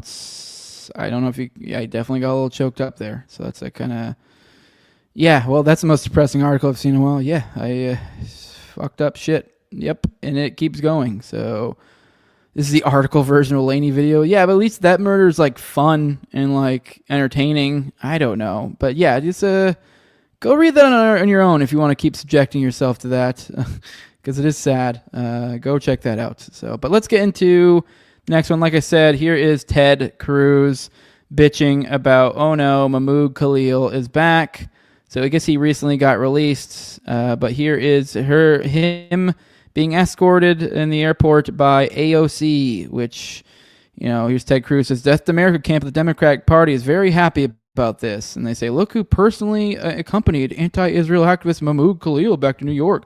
Yes, AOC, the rising star of the Democratic Party. This is who they are. Yeah, this is who they are, and you guys are going to lose because of it. As I've been saying, it's like, this is the sort of shit, like, okay, go ahead and usher in the dope left, like the left of the future that's going to be cool and like cooler. You know, like what we think of the right now, I genuinely kind of think there's a good chance in like 5 to 10 years will be kind of what we think of the left. And like, yeah, don't get me wrong, they'll still have a lot of the same drawbacks, but they'll probably be, like I said, kind of like the Tim Dillons, essentially. I mean, don't get me wrong, AOC is still going to be controlled opposition, but it's like, I don't know, she's kind of positioned herself well to be essentially the Matt Gaetz here or something, you know? They're like positioned as like, oh, I'm super base, but when it really comes down to it, I cuck to the narrative. But let's just, we can watch this. It just shows Mahmoud Khalil. I feel like this is kind of nice, happy moment. I don't know. I haven't really ever heard anything particularly about Mahmoud that would lead me to hate the guy. I don't know. If anything, saw some of his speeches, seemed kind of like a generally pretty nice guy. He seems like a bit of a lefty, but I don't know. Probably don't like his politics. Aside from the war thing, he's pretty solid there. But here he is with his wife. He finally got to see his child that he was robbed of the opportunity to see be born. So, and then we have people like Ted Cruz who try to take this moment as if this is anything other than a beautiful moment. So, I don't know. I mean, I will admit it's a little gay, AOC being there, attaching the political component to it. But hey, you get what you get, Ted Cruz, when you support destroying the First Amendment, you stupid fucking fuck. So, yeah. Scrolling through. I just don't see the left becoming cool. Their economics are just too fucking retarded. I bet you Tim Dillon is fucking retarded economics. I mean, it's probably like retarded, but like in like when you get down to the brass tacks, but it's like on a very, very base level, not too bad. Not awful. Like they get basic stuff like, look at this fucking debt. That's ridiculous. Stuff they'll get that. But when it really comes down to it, they're still like, we should just give everyone health care and just give everyone everything. So, yeah, they'll still have that, but I'd rather give everyone healthcare and give everyone everything than give them more. So, I mean, I still think it'll be shit. I mean, still welfare nonsense. I still have plenty of libertarian arguments of why that is bullshit. But if it's that or murder people, I'll take the. If you're gonna rob me and murder people, or rob me and give me shitty healthcare, I'll take the shitty healthcare. All right, let's get into this church shooting I've been telling you guys about. I just figured. Well, I have seen absolutely nothing at all that seems to implicate any sort of glowy stuff to this. Who knows? Maybe there will be, but it's still just a wild story worth covering with you guys. Here's from Krista Monroe. She says, is a Michigan church shooter taken down by armed security? Here's everything we know so far. This happened 2 days ago in Wayne, Michigan. A 31-year-old man is dead after launching his calculated violent attack on a church congregation in Wayne, Michigan. Authorities say he intentionally rammed his truck into the entrance of Cross Point Community Church and opened fire on worshipers during Sunday service. Thanks to the quick actions of a church security guard and a brave member of the congregation, the attack was neutralized before it became another national tragedy. Timeline events. The shooting occurred at 11:15 a.m., just 30 minutes into the church's Sunday service. Around 150 people were in attendance, including families and children participating in Vacation Bible School. The suspect drove his vehicle directly into the building's entrance and began firing a weapon, reportedly discharging what sounded like more than 100 rounds, according to multiple eyewitnesses. Vehicle ramming / armed attack. The attacker crashed his truck into the church entrance. Witnesses describe hearing rapid, high-volume gunfire. Congregants initially thought the noise was construction-related. Panic set in once shots rang outside the building. The response from inside. In a split-second act of courage, a church member rammed their own vehicle into the shooter's truck, buying critical seconds. The opening gave a church security guard who was already armed and on site the chance to engage. The security guard was shot in the leg during the confrontation, but managed to return fire and fatally shoot the suspect before police arrived. According to officials, the immediate response likely prevented a mass casualty event. Confirmed casualties: 1 injured, the church security guard, non-life-threatening leg wound. 1 dead, the shooter killed on site. No additional injuries reported. Investigation status: the shooter has been confirmed as a 31-year-old white male, but his name, criminal history, and motive have not been released by authorities this time. The investigation active and being led by the Wayne Police Department in coordination with state and federal partners. Law enforcement has asked the public to stay away from the area as the church remains an active crime scene. Investigators are currently examining the weapon used, searching the vehicle, reviewing, blah, blah, blah, blah. Context. This wasn't random. It wasn't a robbery gone wrong. It was deliberate, violent breach of a house of worship on a Sunday morning. They targeted a church full of families and children. Intentions were clear. And without the presence of armed security and the bold actions of a congregant, it's likely we'd be counting the dead today. This incident underscores what many of us already know. Churches are being targeted, blah, blah, blah, blah, blah. Okay, I mean, I don't really care about that gay shit. I think it's pretty safe to assume this story will vanish as quickly as it happened, but there's no reason the story should disappear from the news cycle in 48 hours. It deserves closer attention, not just for the violence itself, but for how it was stopped. Media may focus on the shooter's profile or try to reframe this as an isolated event, but you and I know better. We've seen the pattern. We've seen the violence, silence when Christians are the ones in the crosshairs. This wasn't just shooting, it was a targeted attack on faith, family, and freedom, stopped only by bravery and bullets. Infowars.com, stay ready, stay armed, and don't stop praying with both eyes wide open. Yeah, well, I just want to cover this because it does, while I haven't seen anything that suggests there's any spookiness to it, this seems exactly like the sort of thing I would expect to happen. So then, like, if Chloe, how do I say this? This is the sort of event that, like, would be the thing. Now, looking at this, there's nothing that really implies, I mean, it's kind of a white guy. There doesn't seem to be anything implying some sort of narrative about this or that. Like, here's the guy right here. It says suspect in Wayne Crosspoint Community Church shooting, identified as 31-year-old Brian Browning. Here he is. A white male from Romulus, Michigan, which, if you are one of those schizo peoples that that reads into everything, him being from Romulus is a little bit sketchy. But I don't know. I can't help but see the symbolism in things. That doesn't mean there's anything there. But and then here is, here's stuff from his Facebook. It says Jesus used to do something 11 days that took our government 50 years to try to stop. Blah blah blah blah. Something about the Iranian leader. Then here's one from Nice Dude Elon. You're the new Rocket Man. And here's the guy. I mean, we don't know much about him yet at all. I mean, maybe more will come out of this. I don't even know. This literally could just be a crazy guy. If anything, I think it probably is just a crazy guy. I don't know. There's multiple reasons. For one, when I first saw this, I was like, oh shit, is there something? Is this what I think? Is there shit popping off? Are we getting false flags? Because this would be, I don't know, this would kind of make sense that like one like this, like if they did attack Christians, say if you had some Hajis or you were to somehow manage to attach Hajiness to churches or something, oh my God, that's boomer. They'll eat that shit up. Oh my God. Can you imagine if there started being false flag attacks on churches? Like those sorts of attacks, oh my God, they would fall in line so fucking quick. Like, I mean, I'm not trying to give any suggestions to CIA or anything, but that's why. Like when I saw this, I was like, oh shit, I need to read this. And then once I read it, it felt like it was still worth covering because it is, holy shit, this is wild. I mean, no one died except for the shooter. But then also I thought it was just super fucking cool. Just the idea of like, this is what all little boys daydream of. I'm just like, what if someone just like literally bust in here and just started shooting, and then I had to like fucking stop them? How fucking cool would that be? So whoever did that, hats off to you. That's fucking cool. But I guess something to keep an eye on. Who knows? Maybe stuff will come out. Spooky stuff about it. We'll see.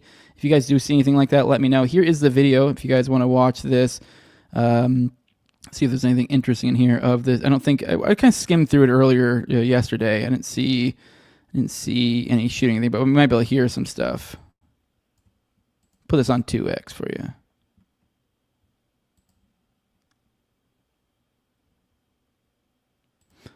Oh, I think we just heard the shootings, actually. Oh, yeah, there you go. Yeah, actually, this is interesting here. Let me make sure you guys are actually hearing it real quick. No, you guys aren't even hearing it. I'm commenting on it. You guys don't even hear it like an idiot. 1 second. Let me set this up for you. All right. You can hear the shoots, the shots, which makes this even weirder. And our songs helped do that, and so did our games. But that doesn't mean that we didn't have... Yeah. That doesn't mean we didn't have time for Bible stories, science experiments, snacks, and learning important Bible verses that the kids could take with them. We hope that after the service you'll stay and move around the foyer and let the kids tell you about the great treats we had this week, and have some too. Thank you.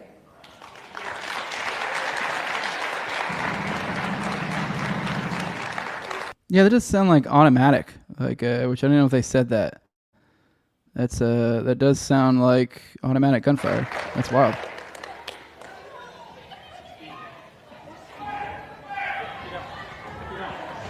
Oh.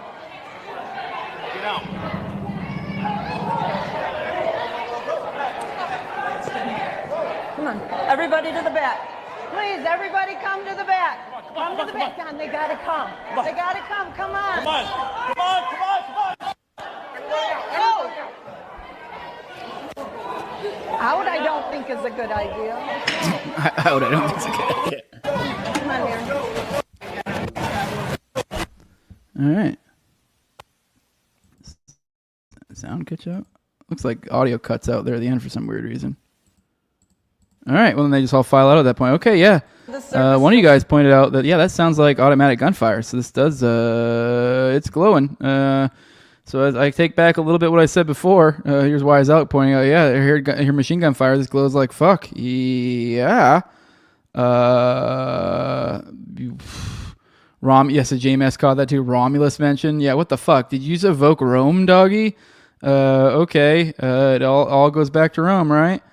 Didn't they shoot him and run him over with a truck? I don't know about that. That'd be funny. I didn't catch that. I mean, but it is wild. This sounds like automatic. So where the fuck is this dude getting automatic fire? Here's JMS saying automatic fire is only good when used with a team. So I don't know. Yeah, what the fuck is going on? I mean, this is weird. Like if this was some sort of glowy something or other, it's like it looks like something obviously went wrong. All right. Oh, here's some updates.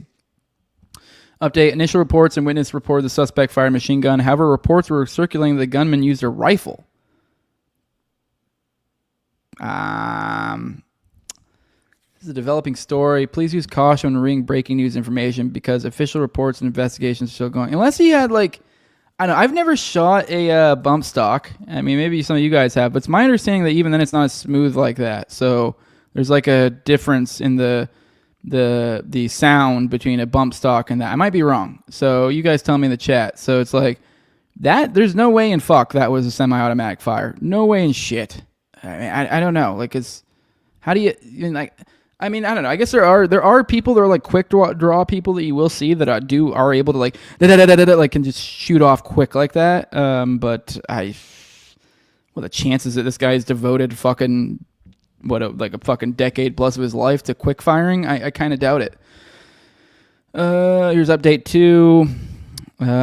Further information coming out of Wayne reveals that the suspect shooter was shot and killed. Oh, yeah, we already knew that. Okay, so who the fuck is this idea that we would say, oh, you know, this isn't a rifle. This is definitely not. This is a rifle, or it could be. To even imply that could be a rifle sounds ridiculous to me. Huh. Yeah, if any of you guys see anything on this, I definitely would be interested in updates. This does seem like perhaps some glowy shit that went wrong. Because like I said, this does have all the elements for like, if you wanted a false flag to get us into a war with Iran, I mean, if you were going to pull like the Northwoods thing of like how they're going to get the Cubans, fake Cuban attacks in random spots, I mean, hell, they can even use the Cubans. Just call them fucking Hajis. Yeah, here you go. It's ready to go. Man, that's wild. All right, yeah, definitely let me know if you guys see more on that. I think what else we got? We got, oh, I meant to go on this when we were talking about Ted Cruz earlier, but here's Roger Stone shitting on Cruz. Said after the National Enquirer exposed Ted Cruz for serial infidelities, he blamed me as the source of the story, which was inaccurate. I did say on the record that the reports would be problematic if true by supplying this on-the-record quote.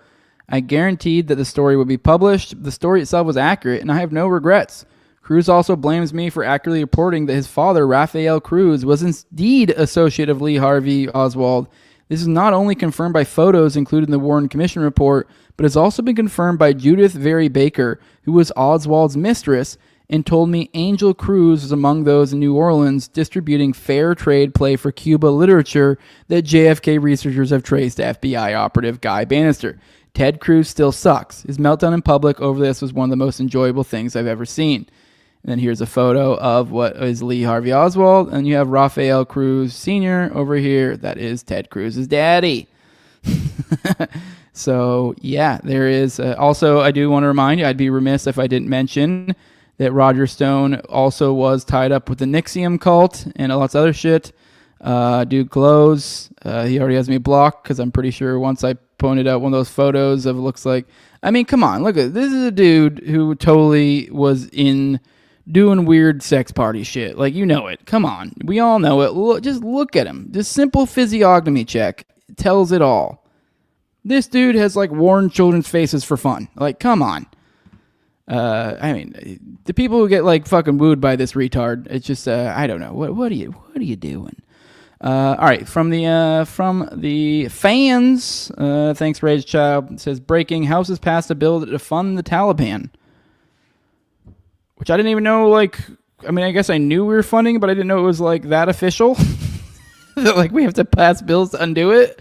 I guess I just assumed that we were funding them, I don't know, covertly. So I don't know what to make of that one. Thanks for sharing, Rage Child, but I guess we just passed a bill to no longer fund the Taliban. So it's good that things are moving in a positive direction. All right, guys, let's get into our last thing for the day. Let's finally wrap this up, come to a finale on our live reading series. And then we will come back tomorrow after that with whatever the hell is going on in our wide world. Let's take a moment to go through the chat real quick. Actually, I do have a super chat I do want to address from Rich762. It says, congratulations on removing yourself from Tower Gang. Good luck on your channel. Thank you. I don't know what to make of that. I still like Tower Gang, so I could still see myself coming back and perhaps a different iteration or something. So, I don't know. I get why people don't like it. It's not for everybody. And I also get why people might have beef with some of those people. So, like, I don't know which you fall under. So you may have very good reason for not wanting me to be in there. But anyway, it says congrats on removing yourself from there. Good luck. So thank you. Appreciate that. So yeah, whatever. Let's get into the chat, and then we'll get and finish off our Dutroux reading. Get the fuck out of here. All right, probably a switch is what JMS says. I'm assuming referring to the shooter. Automatic fire is only good when using a team. Force reset trigger, says Asshole Bones, whatever that means. Says y'all don't have full order, says full auto, says Nevsky. Bump fire is faster, says JMS. And, okay, well, then I get the exact opposite from Wise Elk. Bumps are not smooth and they are slower. That's what I thought. I thought they were slower and it was like a less smooth. Because it's my understanding, like the way it works is it works off the recoil, and the recoil essentially, I believe, from my understanding, the bump stock somehow makes it so that essentially the recoil causes it to hit the trigger again. So essentially you're counting on the bounce, and that bounce is far less. I mean, it goes off the pad of your arm. It's like it's not as reliable as like something like an actual automatic fire like mechanism. That's like that's what it's made to do. Like it's literally recycling the rounds based off, I believe, the pressure released from each individual piece of ammo or whatever. So as opposed to just the recoil from your arm, which is far less reliable. Far less uniform and mechanical. So that is why, like in my head, I would imagine they would not be smooth, and they would also be less slow, because just shifts of your body, just different. I mean, how fat you are, all sorts of little things would make a difference in it. So I'm getting both. Definitely not a handgun. Definitely. Says security guard does competition shooting. Phoenix Ammunition was talking about him. Good for him. Fucking badass. Some guys can get close to the FRT, but they shoot a lot. Exactly. Roger reminds me of Michael Aquino. Says, hey, say what now? Yeah, for real. He's creepy. Stone gives me a feeling he's just a degenerate and got involved in politics to get to the degeneracy, not the other way around. Like he got to politics for the sex parties. Like, that's what he did. So... Tower gangs like the Libertine Party, bunch of girls infighting. Maybe. I don't know. I'm over it. So I don't really feel like bringing it up anymore. I mean, if you guys want to pay me like that guy did, feel free. Eddie Grimm says you can make an auto sear with a hanger for an AR though if you want. But yeah, I guess that's true. He could have rigged his shit. That's true. So all right, let's get into the Dutroux reading and then we'll get on out of here. So we're back in Beyond the Bazaar. I do remind you guys, this is at ircnic.substack.com. You can also follow him on Twitter at IRC_NIC. Name's also IRCNIC, so whichever, if you want to throw in the underscore if you're being lazy. Got a lot of great Gladio and Dutroux content. And here we are in the second part of a ongoing series he has, and so here we are. I recommend you go check it out on your own. Go check out all his threads. He has a lot of great stuff to check out, and so if you want to not piecemeal this like we are now, you can go check it out on your own. But let's get into it. Beyond the Bazaar. We understand now that the Institute Bazaar was a brothel working as a cover-up for a prostitution network involved in pedophilia. We've established that it reached to people like Etienne Delhouven, a man close to the Heimers game and the VDB connection. We know that Patrick Heimers and his dad, Achille Heimers, were definitely involved in criminal activities throughout the 80s, but it won't be until 1996, in the beginning of the Dutroux affair, that we'll hear about Achille Heimers' involvement with prostitution and child trafficking. Brigitte Jenard, a dentist in Brussels, had her office on the ground floor of Rue des Conseils, number 35. According to the Dutroux police files, Jenard met Annie Booty, Michel Nihoul's wife, through a mutual friend. Which Annie Booty is also the one, I believe, who was like the financial person in their the Abraxas Institute, which is their weird little cult. But anyways, quickly Nihoul, Booty, and her children all became clients of the dentist. Always weird how dentists always seem to play a part in things like this. Nihoul ended up trying to hit on her, but was shut down, she says. In the same building above the dentist's office were multiple apartments, including one belonging to a man named Roland Corvillon on the same floor. Corvillon was accused of pedophilia by his wife, Rita Vetsupens, for assaulting their 4 children. Ugh. On the second floor, there was the apartment of Sergei Francevich, another petty criminal, close friend of Achille Heimers. Francevich was said to be involved in drug trafficking and had contacts in Colombia. Precisely the Medellin cartel, according to the VDBJ report. Okay. Those contacts would have helped Patrick Heimers escape before he was extradited in some grandiose plot. Never happened. What we know though is that Corvillon and Francevich knew each other and ran a company called Logitel, whose office was in the same building at Conseil Street, number 35.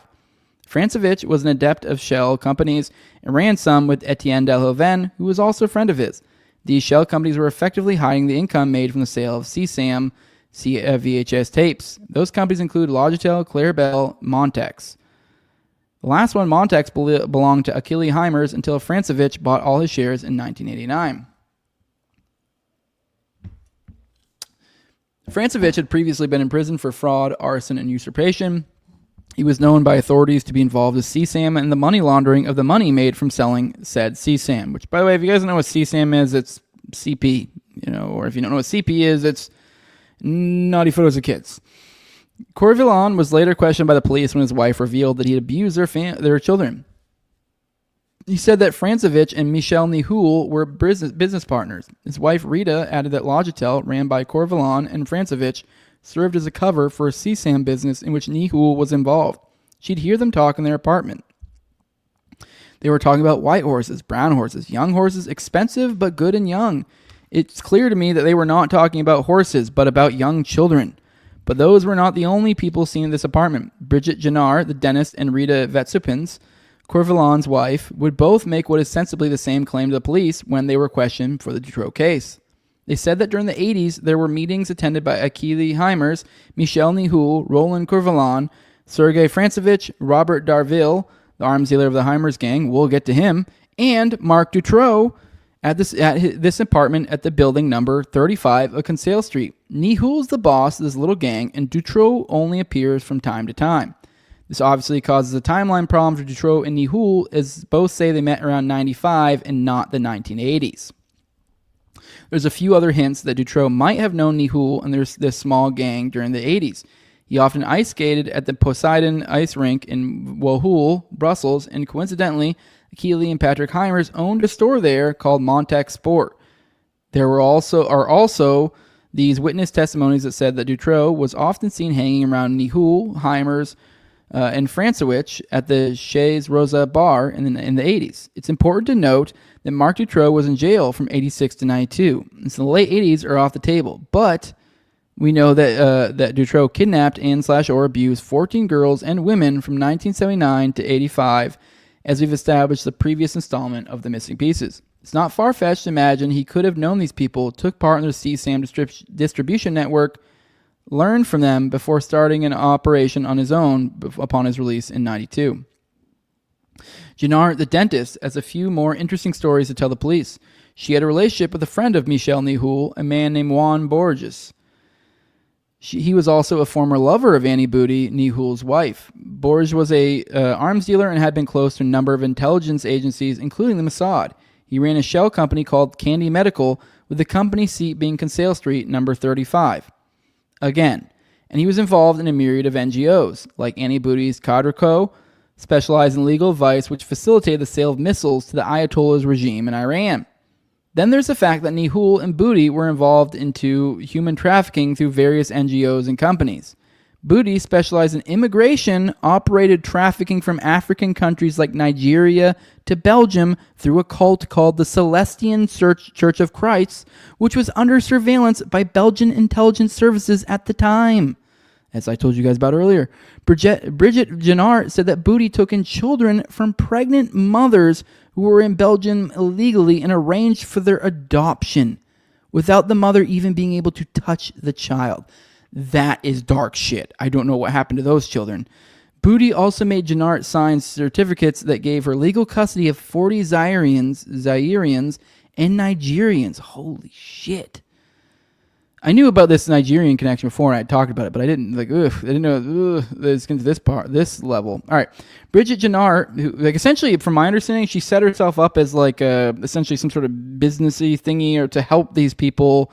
Essentially, she sold herself as a service to help these people get settled. And so I guess whatever they needed, if that even meant something as simple as like, oh, you're legally here and you have a child here, like, oh, I'll help you adopt them and give them a better life and whatever. Like, essentially, they were manipulating all these immigrants and however, in many different ways, I'm sure.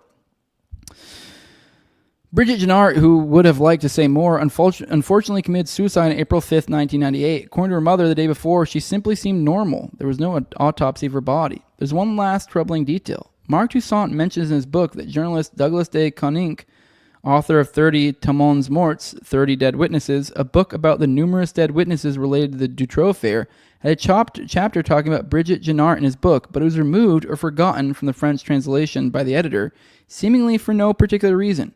I've read the book and it's true, the chapter is missing. It was later translated by Readers Online, but not shared officially, nor was the French version updated to feature the removed chapter. And so this is how we start with an investigation into a local pimp in 1995, and we end up with Marc Dutroux and Michel Nihoul being part of a CSAM network in the 1980s. This building at 35 Conseil Street in Brussels seems to be a hub for this polycriminal milieu: arms trafficking, money laundering, pedophilia, CSAM distribution, human trafficking, intelligence, etc. All of that is discussed here.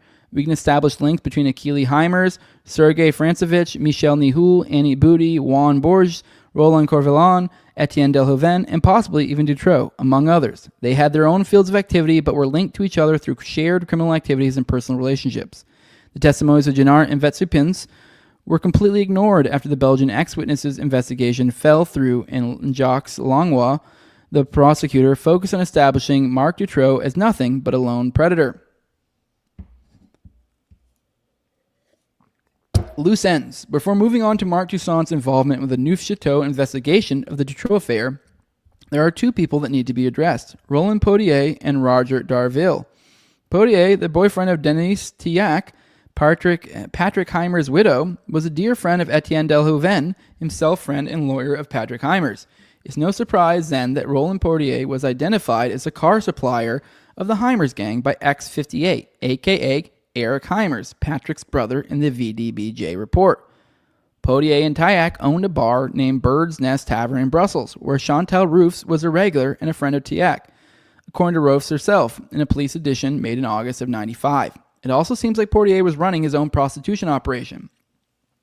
At his address, Potier registered his own real estate company, X-Car Immo, as well as the cleaning company Omnium Maintenance, ran by someone else.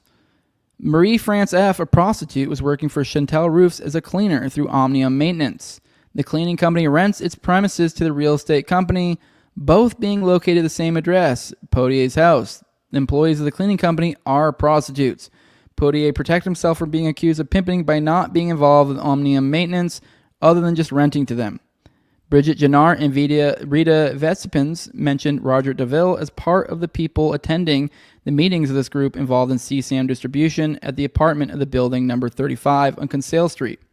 In February of 1985, Edmund Vizers, 57, and Maria Louisa, Van Ruxienveld, I nailed it, 56, are found shot dead. She was a prostitute, 56, gross, who worked out of her RV at a spot where campers can rent out cabins or park their own vehicles. God, 57, find something. 56, find something else to do.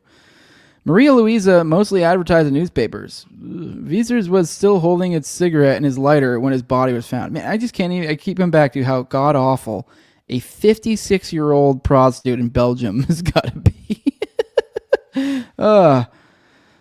Okay.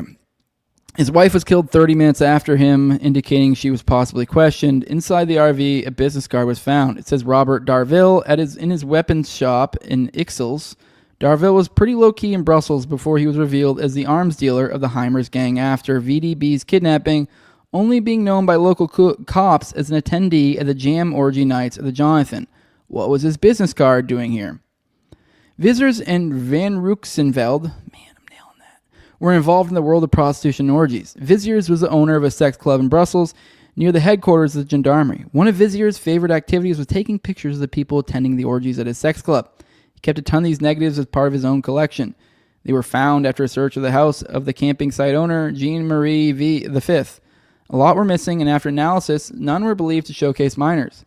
Vizier's worked for a man named Robert M., finding apartments and places where clients could have some peace and quiet with the prostitutes. When the police searched Roger M.'s home, they found a diary full of interesting names. Financiers, diplomats, European commissioners, Belgian nobility, you name it. Smelling blackmail again. Under the letter D, 2 references are filed. Dolo Michel, and then Dolo again. The Dolo was another one of those infamous clubs where orgies were part of the folklore. First name Atrebates, it became the Dolo after Michel Nihoul, a regular, bought the operation from Michel Forgiot. The only two suspects in this case, or what, I'm retarded. Where did I think I read? Oh, there we go.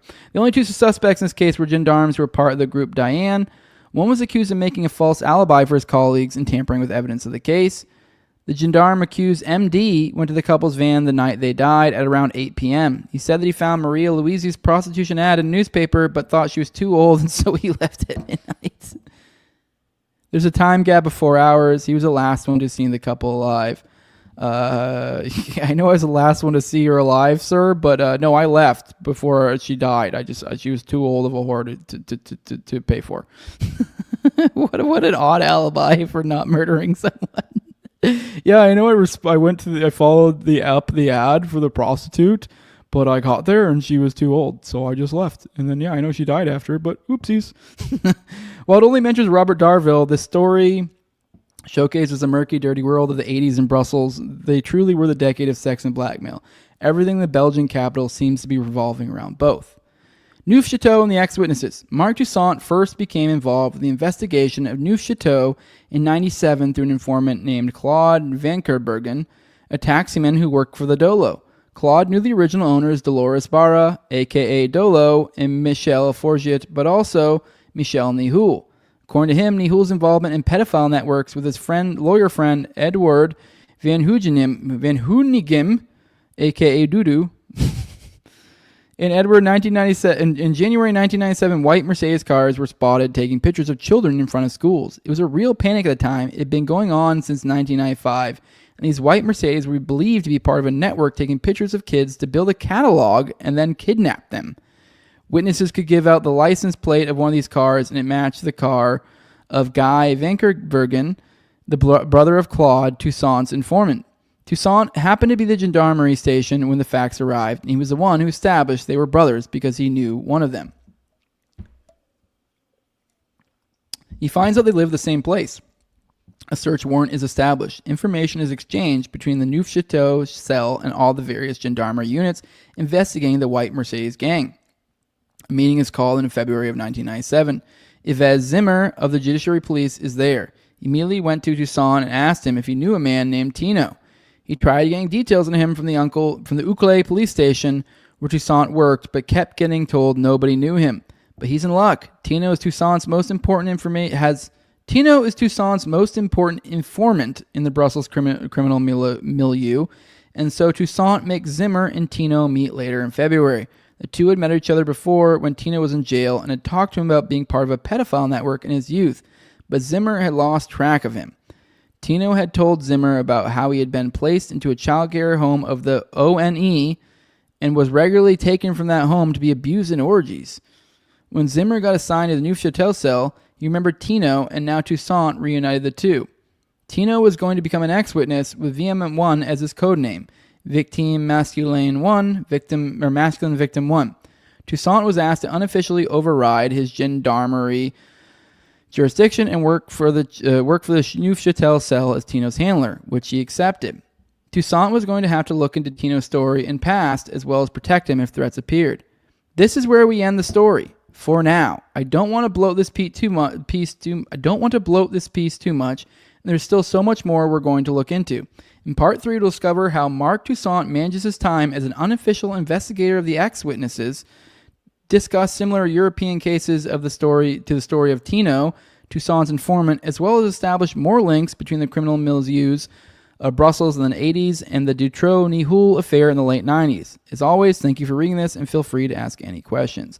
IRC_NIC. All books and articles, excerpts translated by myself. So this is why he is super important, because as I think that confirms something I've said before about this guy. These guys clearly bilingual, and when it comes to something like the Dutroux affair, I mean, to study into it, like I could read up on it and read all the available English stuff, and I could probably get pretty damn good, but I could never rise to the realm of like being really any sort of expert unless I learned another language, as things are right now. So that's why we have guys like him, and I appreciate him doing that work.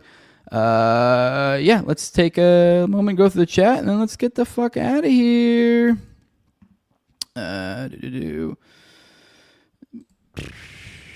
machine gun. Okay, you can make an honesty. Okay, you guys still talking about machine guns? All right. Scrolling through. Belgium is like if France and Germany had a kid and only got the bad traits. Yeah. Age of consent in Georgetown is 15. Yeah, shit's rough over there in Belgium. Yeah, that's a creepy thing when you look into like read Eye of the Chicken Hawk and stuff and see about like all the stuff happening in that region over in Europe, in like the Netherlands, Switzerland, like just that general area. Creepy shit, guys. Creepy shit.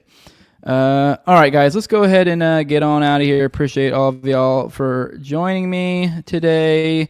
If you guys want to support the show and you don't want to chip any money, I get it. Leave a like, share, subscribe, comment, leave a 5-star review on iTunes or Spotify. All those things go a long way. It doesn't cost you a dime. You can also follow me on Twitter at TowerGangJose. You can contribute to the show, tag me and stuff. A lot of times, probably in the realm of 30 to 60% of each show is usually stuff suggested by you guys. You guys tag me and stuff, and I go, oh, shit, that's happening. You guys are my eyes and ears out there, so keep doing that. Let me know. I usually try to give you guys credit. It's also kind of how you guys can get a follow if you're one of those Twitter people. But with that, guys, if you guys want to directly support the show with money, I like money.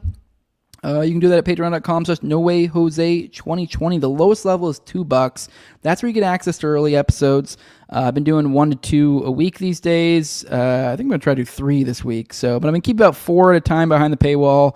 And that way you guys have weeks of paywall content at any given time. I just last night did a Toad on. We did a live reading of Democracy. God, It Fails Again. I have Dana Duda coming on tomorrow. I have a solo that I could do on Thursday. Maybe I'll have a guest. I don't know. I have a lot of stuff going. We have a lot of stuff going on. So if you do like those paywalled stuff, hey, you'll get it weeks earlier than the public if you just chip in $2 over there. You also get an ad-free RSS feed there. You also get access to the pre-show and priority for the call-ins on me and Austin's weekly live call-in show, which is on Tuesdays at 9:30 p.m. Eastern on both of our platforms. That's already dead. That's tonight. Join us. Call in. Hang out. But if you want to, like I said, if you want to, the highest level is my sponsors. I read them off every episode.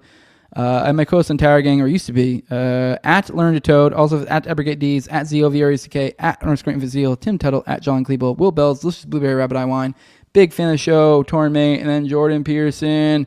Thank you everyone joining today. Join tomorrow. Somebody says, what happened with Bro Homo Grove? Man, you are behind. I'm not jumping in that at the end of the episode. If you're willing to ask, I know that's a serious question or not, but you can check out previous episodes. I don't know, if you DM me if you want the specific ones, and I can give you where I was at. But I'm not rehashing all that unless you pay me money. Pay me money tomorrow if you really, really want to know, or just dig into it on your own. So with that, guys, we're gonna get out of here. I forgot to do an outro for you guys yesterday. I got one for you today. We got a sick ass outro for you right here, and then we're gonna get on out of here. See y'all tomorrow. Deuces.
See y'all.